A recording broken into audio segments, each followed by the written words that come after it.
What's up? What's happening? What's going on, everybody? Welcome back to Anime Station, and with that is just ranting and everything animation, including some live action here and there, including 5 teenagers with attitude. Yep, the Power Rangers are back once again. Yes, I know, I just reviewed Guardians of the Galaxy, and you're probably sitting there like, wait, what? Why would you review that while you still have this entire other month to do? Because I'd love to give you guys extra content, plain and simple. So, let's end our night with my review of Power Rangers Zeo, starting as we always do with the cast. The main Rangers this time are Kat, Tanya, Rocky, Adam, Tommy, and Jason. Kat is the Pink Ranger still, played by Kathleen Sutherland. Then there's Tanya, the Yellow Ranger, played by Nakia Burris. First time Tanya is a Power Ranger. 3 is Rocky, Blue Ranger, played by Steve Cardenas. Adam is the Green Ranger, played by Johnny Bosch. And Tommy, for the first time in the series, is the Red Ranger, played again by Jason David Frank. And then later on, we get the Gold Ranger, who is played by Beatrice Triforia, who's in the supporting cast, and I'll get to in a minute. But, of course, Jason Lee Scott, Austin St. John, in his final main season role as a Power Ranger. Now, yes, he does come back in Beast Morphers and Wild Force, but those are special appearances. They're not, in the whole season itself. So, yep, let's dive in. Let's get into it with the supporting cast. We have Trey of Triforia, played physically by the DeFilippo brothers, sorry if I'm mispronouncing your names, and voiced by Brad Hawkins. Bulk and Skull are still here, played by Paul Schreier and Jason Norby, respectively. And then there's Billy, who is still here, but he's decided to take a mentor role.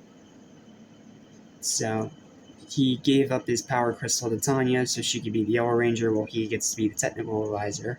And even then, that doesn't last the whole season, because this is David Yost's last season as a Power Ranger. So, that's another one of the original 5 gone. So, yep. You still have Zordon, you still have Zordon, you still have Alpha. Then you also have someone I forgot to mention in the other one, Detective Stone, played by Greg Bullock. Or Lieutenant Stone, depending on which part you're looking at, whether it's part of the junior police force or as his own private investigator. I didn't mention Detective Stone when I reviewed Season 3 of Mighty Morphin, because I didn't really feel like it was that significant, but I do realize that might have been a mistake on my part, and I apologize. He is still a really cool character. And then you still have Ernie, played by Richard Janelle, which I believe this is the last time Richard Janelle plays Ernie, because after this he left the show for health concerns, leaving Lieutenant Stone to take over the juice bar in Turbo, one of its many, many problems. And then Miss Appleby, played by Royce Heron, is still here, and I think it's her last season as well, because in Turbo, the kids graduate high school, so, yep. Then we get to the villains. There's a lot of villains in this season, so let's just go straight through the line. Let's start with the new ones. We have King Mondo, played by David Stenstrom. He's pretty cool in design. He just doesn't really do a whole lot as an actual big bad. Then you have Queen Machina, voiced by Alex Bornstein. She's pretty cool. She has a really cool voice, but she doesn't really do much. Then there's Prince Sprocket, the son of the two, played by Barbara Goodson. Yes, voiced by the same person that does Rita Repulsa in the exact same season. Then we have Clank, voiced by Oliver Page. Portis, who's also voiced by Barbara Goodson. So yeah, Barbara's doing 3 roles in one season. That's crazy. And then the main foot soldiers of the season, as I'm going to call them, is the Cogs. They're fine. They do their job as foot soldiers. They have a cool mechanical design, but at the end of the day, they are foot soldiers. And then you still have all the other ones here. You still have Rita, Lord Zed, Rito, Goldar, Finster, Squat, Babu, and you still have the Tengas. Even though they're not really in this a whole lot. Most of the time, they're trapped on the moon, trying to do stuff. So, with that, let's go ahead and keep moving forward. Next is the weapons. The universal weapons to each ranger are the Zeo laser pistols, the Zeo power pod swords, and the advanced Zeo laser pistols, which is what happens when you combine the normal pistol and the sword together, which is interesting. Then you have the weapons that are specific to each ranger. Zeo Ranger 1, pink, has a power disc, which can also double as a shield. Zeo Ranger 2, yellow, has power clubs that are more like nunchucks, but it's fine. Whatever. Zeo 3, Ranger blue, gets the power axes. Just 2 axes to swing around. And that are somehow significantly smaller than the original power axe from Mighty Morphin. Thought I'd point that out. And then there's Zeo Ranger 4 green, who gets power hatchets. Yeah, I don't know why they put axes and hatchets as both weapons for one season. That just seems a little overdoing it. And then Zeo Ranger 5 red gets a power sword. And it's slightly different from its original. Just slightly. Not a ton, just slightly. Like it has a little star thing on the hilt. And then you have the Zeo Blaster, that's universal. Zeo Cannon, that's universal. And then you have the Golden Power Staff, which is specific to the Golden Ranger. And that does it for the weapons. Moving on to the vehicles, you have the Zeo Jet Cycles and the Defender Wheel. Then for the Zords, you have Zeo Zord 1 through 5. They're just numbered 1 through 5, and they're all different colors depending on the Ranger. Then you have Red Battle Zord, specific Red Ranger Zord, not much more to say. Then you have Pyramidas, who's kind of like Titanus, but doesn't have like the storage compartment stuff. Then you have the Super Zeo Zords, which are just the same thing as the Zeo Swords, just stronger. And then you have the Warrior Wheel, another one exclusive to the Red Ranger. Then moving on from that, you have the Megazords, and you have 4 for this season. You have the Zeo Mega Battle Zord, the Zeo Ultra Zord, the Super Zero Megazord, and the Super Zeo Ultra Zord. Yeah, that's pretty much it. And then for the Ranger colors of the season, going from numerical order and then 6th Ranger, you have pink, yellow, blue, green, and red, and then you have gold as your 6th Ranger. Now, talking a little bit about the actual designs of these Rangers, they're cool. I really like them. They have a lot more diversity in their helmet design. Their chest plate thing is made to look like electrical circuits, which is cool. And another really cool detail is that depending on which Ranger it is, they have that number of edges to whatever shape they have on their visor, which is really cool. Yes, they still have the weird molded mouth thing, but it's not just a big silver piece.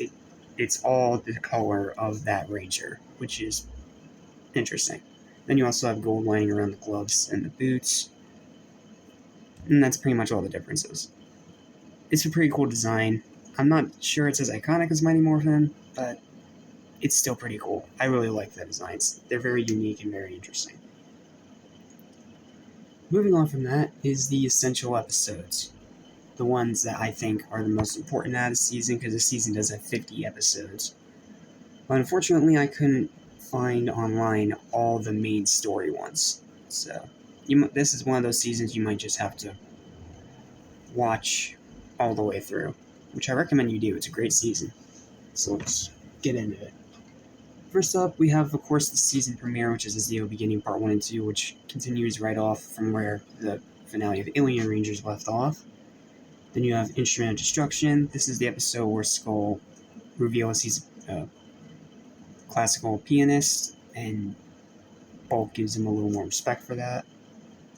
Then you have Ranger of Two Worlds Part 1 and 2. This is the crossover with Alien Rangers, as well as Billy's final episode as he decides to steal an Aquitar. Then you have Power of Gold. That's the intro of the Gold Ranger, and this episode's Triforia. Then you have Golden Homecoming. This is when Jason returns and fully inherits the golden powers, after Triforia ends up splitting into 3. Then you have Where's the Ranger 5? This is the episode where Tommy goes missing and the team has to fight a monster without him, and it's going to continue into the next episode, which is King for a Day Part 1 and 2, which is when Tommy's brainwashed into thinking he's the king of the Empire and watches this gladiatorial arena, and then the Rangers get to save him. It's a very interesting episode, really cool 2-parter.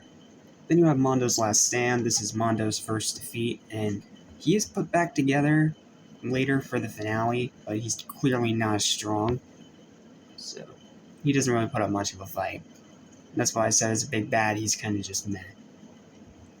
And then finally, Good as Gold. This is Jason's final episode, and it is the grand finale of Zio. Okay, that's all the informational stuff. Now for my overall thoughts on the season. This season is awesome. Like, this season is great, this season is awesome, and I never once even feel slightly bored. The designs are cool, the change-ups to the status quo are cool, has a great finale, like the Gold Ranger, like the designs. I like how they changed the Rangers around in colors, and I'm glad Tommy finally got to be a Red Ranger, considering his popularity. But I still feel like there's a few too many filler episodes. That's the one thing I can say for sure that's holding this back. But you take that out, you have a darn good season. Like, this is a great season of Power Rangers. I'm not sure if it'll be a top 10 because some of these seasons are very, very good. But this one's still very good as well. And it's definitely going to be at least in the upper tier. My final verdict for Power Rangers Zio is a strong 9 out of 10. It is darn near perfect, and it's a great way to continue from where Mighty Morphin left off. As Zordon says, this is the next evolution in the fight against evil, and evolution is the perfect way in term to explain Zio and everything it gets right. Seriously, check out Zio. Even if you have to watch through all 50 episodes, it is absolutely worth your time. Now join me tomorrow when we take a head dive first off a cliff when we talk about the horrible pile of garbage that is Turbo. Not looking forward to that. But that's going to do it for this review. Thank you guys for watching. See you for the next review. Peace.